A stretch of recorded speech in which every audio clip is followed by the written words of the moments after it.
Welcome back to another episode of Dispenza Chats. I'm very pleased to have Joshua here with us again today. And we're going to try a little bit different format. You know, our first few episodes were more open-ended, conversational, candid. We're going to focus in on a specific topic of discussion today and see if that is more helpful, you know, for the audience to be able to watch in a limited amount of time. And we'll also try to split this up into parts also to assist with that. The conversation that we want to have today is about vibrational energy and where we may be at in our own personal selves as far as where our vibrational energy is, what may, you know, bring it down, what could elevate it, and how that helps us attract things in our life, both good and bad. And so before we jump right in, I would like to say, please assist us with liking and subscribing these videos because we are attempting to generate proceeds from this channel to assist other folks in learning about Dispenza's work. And as things grow and everything goes the way we'd like it to, we'd like to try to assist people in going to future Dispenza events. So we're really excited about that.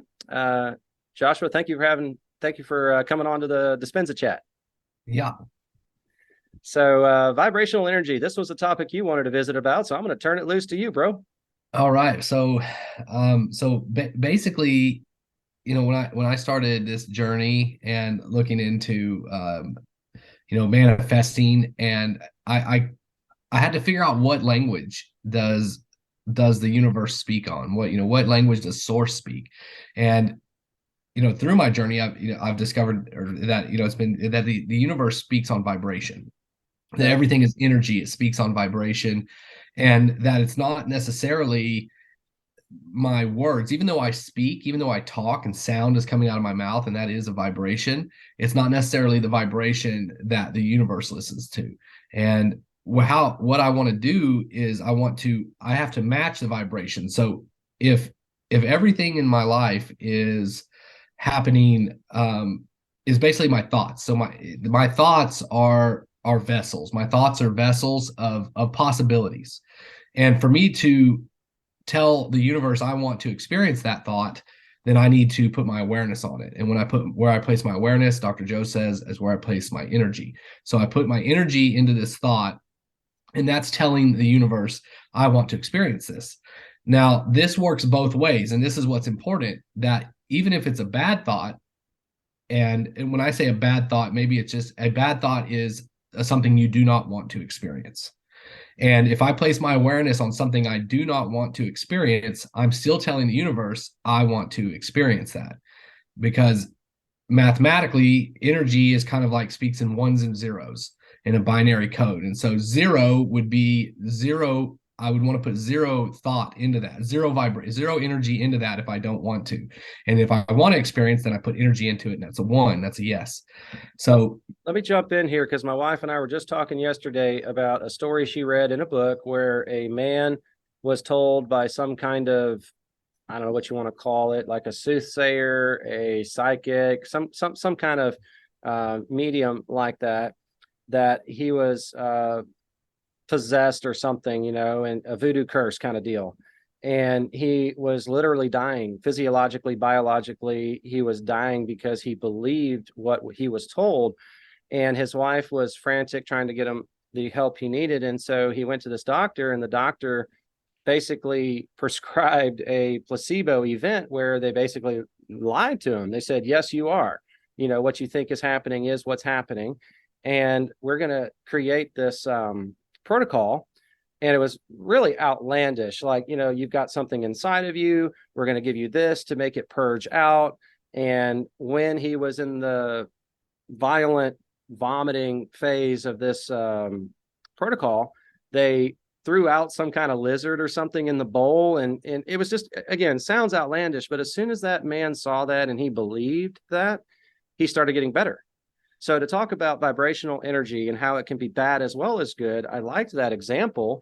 If it's true or not, I think it really sets out the scope of what we're talking about, that we can put ourselves in a bad position by focusing all our energy and our vibration of our thoughts being negative. And then all of a sudden, that's where we are. And, Dispenza talks about that in some way, shape, or form at most of his events, where it's like, our thoughts are our reality. And if you want to change your reality, change your personality. And that all comes back to how we're wired in our brain. What thoughts are we thinking? You know, I can't verbatim say what he says. He does it so well, so quickly, but Yes. what we're talking about, right? Yes, absolutely. And I've seen that in many cultures. I have, I have researched different cultures, different tribal cultures, and they would have this guy that maybe he's a shaman or a medicine man, and people would go to him for some kind of healing. And it seems like this medicine man or wise man had an inkling about this. So they would create some ceremony. They would give them some kind of herbal tea. And I'm not saying that it was necessarily medicinal, but it would be something.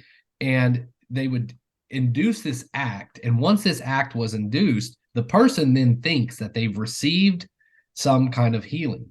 And Yep. then therefore they have. So So then that's where they place their the energy. question is, how powerful is the placebo effect then? And what is the necessary ingredient for the placebo effect to work? I think it's belief. Belief is actually going back to vibrational energy in our thoughts. Yes. Yes. And we have to and to practice it over and over and over, because we're so used to focusing on the negative that we keep regenerating that. It's kind of like I like to use like thoughts like if you've ever had a um if you've ever had like if you've ever been walking through the mall and there's somebody in the mall that is trying to sell you some lotion, right? And they basically they come up to you and they ask you if you'd like to buy some lotion. That's kind of like a thought. If you don't want to and you just ignore the thought and you just go on, then it basically that falls away out of you're telling I do not want to experience that. Now, if you sit there and talk, or you put all this thought into it, or how is this person going to feel, or whatever, or all this stuff, then that brings that. Then I'm vibrating out that I want to experience this. So here it is. So the key is to ignore some of those thoughts. Those thoughts are still going to pop up. I just ignore them, and then the ones that I want, I place my energy and my awareness into that thought to basically charge it up. Now, just because I do that, some things happen instantaneously. Some things I can do pretty quick. Like if I lost something, I can find it very quickly because it's already in my time and space. Now, other things that are on a bigger scale, it takes time because I need to match my energy, my vibration needs to come into alignment and match that vibration. And I can go further into Well, detail hang on on a that. minute. Let's go back. I do want to, but let's go back just a second or two here. We were talking about, or you were sharing about how you have these negative thoughts come in your mind that equates to lowering your vibrational frequency. And Yes. then, but the key is to acknowledge that thought, Yes. and then just turn it off because you have Yes. a desire and an intention to raise your vibrational energy. And that's really where I'd like to get to is a few key things. How can somebody listening to this, I'm one of those people very interested in learning what is my current vibrational energy level? How can I personally assess that? What things can I do that would either help or hinder that vibrational energy? So you're kind of getting into that. I think the first step we've already kind of talked about with the personal assessment is what is our most prominent thoughts? What are our most prominent thoughts? Our feelings and emotions that we're experiencing in the given day. And that's going to tell us, I think, for that moment in time at least, and also for that day at a minimum, where our vibrational energy is at. And help me, Joshua, because I've been given a chart by a couple different people, and we'll post a graphic of this chart up on when we do the post processing. But there's a chart that shows different emotions as you move up, and the emotions change with vibrational energy. So would it be safe to say, that if we're most of the time living in this particular emotion, then that's pretty much our equivalent vibrational level? Yes, I would absolutely say that's true, because that's what our emotions are. Our emotions is part of our senses that pick up on this vibrational energy.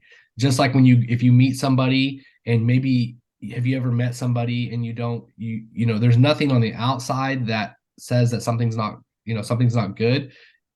And I'm not saying that a person is bad. I'm just saying that you're just something, you don't feel right, and you basically just want to get out of that place or situation as fast as you can.